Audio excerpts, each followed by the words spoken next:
Hello there everyone on YouTube land. My name is Erin. I'm a makeup artist based out of Rockville, Maryland. So shout out to the DMV area. And today I'm going to be bringing you guys part 2 of the video that I did last week about, sunscreen and why it matters. Today we're going to be talking about sunscreen and the kinds that I recommend. Now, let me go ahead and put this out there. It is important to try whatever works out best for you and your skin. So I really recommend going out there and actually playing with stuff.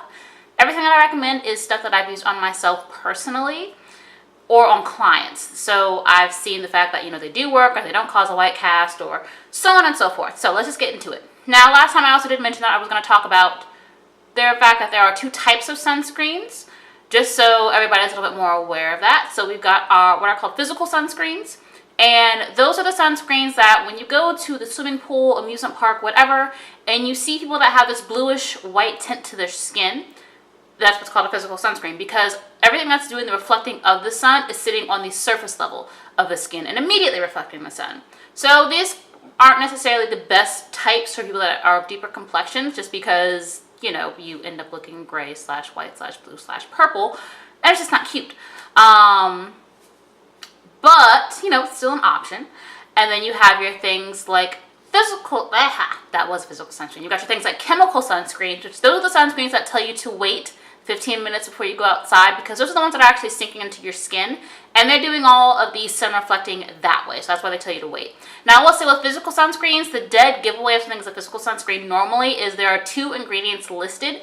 One is called titanium dioxide, and the one is called zinc oxide. So what both of those do is they're the ones that are doing the light reflecting, so it can cause a bit of a it does cause a white cast, hence why you have the white cast on the skin to begin with. So those are the kinds that I don't necessarily recommend wearing, if you're wearing makeup. Now there are some, like I know one of the things I'm about to mention does have both of those ingredients in it, but the percentage is so low, it doesn't affect or really mess up the makeup from what I've seen. Now that's over, let's get straight into it. So everything I'm going to be talking about is going to be things to use either with makeup, by itself, because essentially, or at least I would assume if you're watching this channel, you have an interest in wearing makeup or you're already wearing makeup, so I figured why not cater this towards people like you guys that, so it's something extra, you don't have to replace anything in your routine. So first things first, let's talk about moisturizers and sunscreen. So I have the TarteGuard SPF 30, and this one is a broad spectrum, so again, it is the protecting against UVA and UVB rays. I like it because it doesn't really have that sticky sunscreen feeling or that super sunscreen kind of smell. You know what I'm talking about. And I put on a little bit too much. But rub it right in. It doesn't leave me feeling greasy. Doesn't leave me looking oily. Good for normal to dry skin types. Pretty much any skin type, I would say. Because I even use it on oily clients and it doesn't make them ridiculously oily. Now, if you do have very oily skin, and this one I don't have with me at the moment, but it is a Sephora, I forget what SPF it is. I think it's SPF 20. The Sephora SPF 20 mattifying moisturizing sunscreen. So it's your mattifier for your oiliness, but it gives you some sun protection. It gives you some moisture. It's got the best of all your needed worlds. So I would definitely say give it a shot. And Sephora gives samples, and if you didn't know, now you do know. You can go ask for samples of things. So I would definitely say try it out, or give both of them a shot. Next up, we're going to talk about primers. So the primer that probably gets the most hype / everybody's probably already seen is the Hourglass Mineral Veil. This one only has an SPF of 15, and it's oil-free, so for people that have a concern with that, there you go. And this one is one I was talking about that does have titanium and zinc oxide in it. So it has 4.2% of zinc oxide and 2.45% of the titanium dioxide. So it's got a little bit of those light reflecting particles in it.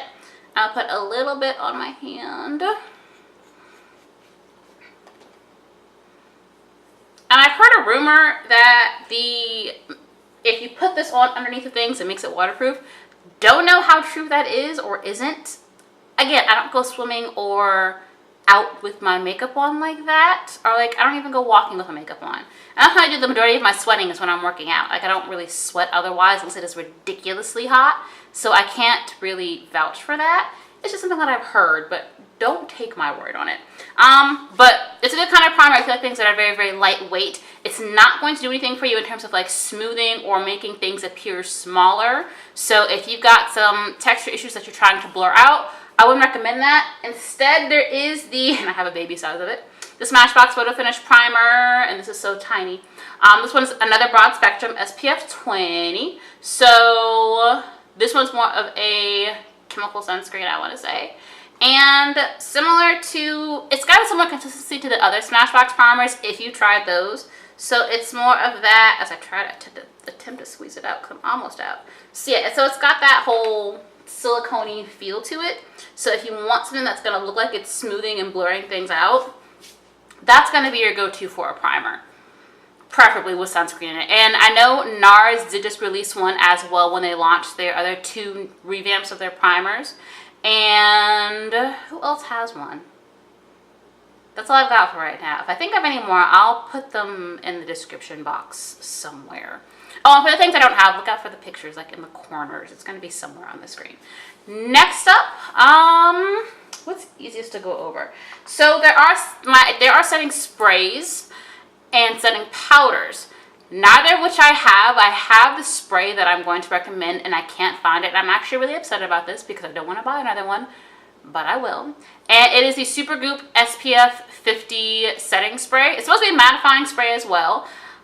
On that, I mean, I don't get too oily, and I prep well enough, so if it does work, normally my routine keeps me from getting too oily anyway, so I don't notice. But it gives me the sunscreen, and that's the primary reason that I wear it. It does have a hint of rosemary to it, so if you are sensitive to smells, it is definitely not something that I recommend, because it's not even like a slight bit of rosemary. Like, no, that stuff hits you in the face. You can smell the rosemary. But again, it's also broad spectrum and SPF 50, so it's pretty good. They do sell big sizes and travel sizes. The travel size is the one that I had, which is probably why I lost it. So it's perfect to keep in your purse, because you are supposed to reapply sunscreen every 2 hours, especially if you're out and about at the beach. So it's easy to take out of your purse, quick spray, keep it moving. In terms of setting powders, there are 2. Supergoop has one as well. It's like their invisible something or other. Let me get this name right. Yeah, invisible setting powder SPF 45. So it's a translucent setting powder. Again, you know, just use it over top of your makeup as you normally would. Or if you're the kind of person that just wears, you know, primers and moisturizers, it's something for oil control. There you go. And also, Thomas Roth, which is a pretty good skincare brand overall. Like, I love him, a lot of his stuff. Does have these cool things where you kind of sort of twist them up and this brush comes out and it's got the powder inside of the brush. They have one for bronzing if you want to give a little bit of, you know, that sun-kissed glow to your skin. They've got one for oily to combination skin for oil control. They have a regular one. I love playing with it during the summertime, and I think it's just because I really like the brush and to kind of sort of play with the brush and watch the powder come out of it. I'm not 5 or anything, I swear. But it's great, and it's little, so again, it is easy to keep in your purse. If you're the kind of person that just likes things you can, you know, put in your purse and go, that is definitely one of the things that you can put in your purse and go.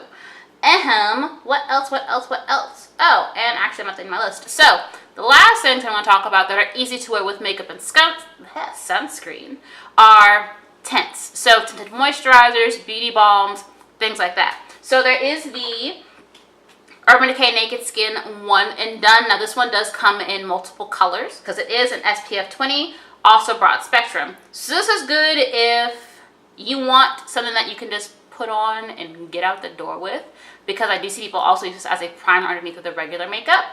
Would I? No, because I don't like putting color under color. I feel like that's just too much effort. So I'm either going to mix it with something or use it by itself. I'm not going to put it on and then something else over top of it. But if that's what you do, do you. This has a pump. I'm trying to spread out so you guys can see. And you can see, like, it's not exactly the color of my skin. It is a little light. I will say it does. Out of all the sunscreens that I just put on my hand, I won't call it heavy, but it is a little heavier than everything else that I just put on. That is just like a regular sunscreen. Tarte does have one as well. So Tarte has their BB, and NARS also does have their Pure Radiant and their Velvet Matte Tinted Moisturizers. all of them give pretty good coverage. Like I'll say if you're looking for something that's a full coverage, something like Kat Von D, then it's not, none of them are going to be that. But if you're just looking for something that is going to give you, you know, cover the occasional blemish or the occasional dark spot, then you're good. Because they're also all going to give you some protection. The Tarte one I think is SPF 20. The NARS one is SPF 30 for both the Velvet Matte and the Radiant. And yes, I did have them written down because I'm like, I know I'm not going to remember all of this off the top of my head. So that's all I've got. So like I said, those are just what I recommend if you are a makeup wearer but you want to incorporate sunscreen into your routine, because it's easy to take any of the things that I just mentioned and put them in replacement of something else that you're already using. Especially the moisturizers, because I feel like a lot of younger makeup wearers that I'm running across don't prep their skin properly. So if you're one of those people, then do yourself a favor and just buy a moisturizing sunscreen. Your makeup, your face, your skin, your life will appreciate you more and better for it. Anyway, now that I'm off my soapbox, that's all that I have for you guys today. So until next time, later YouTube.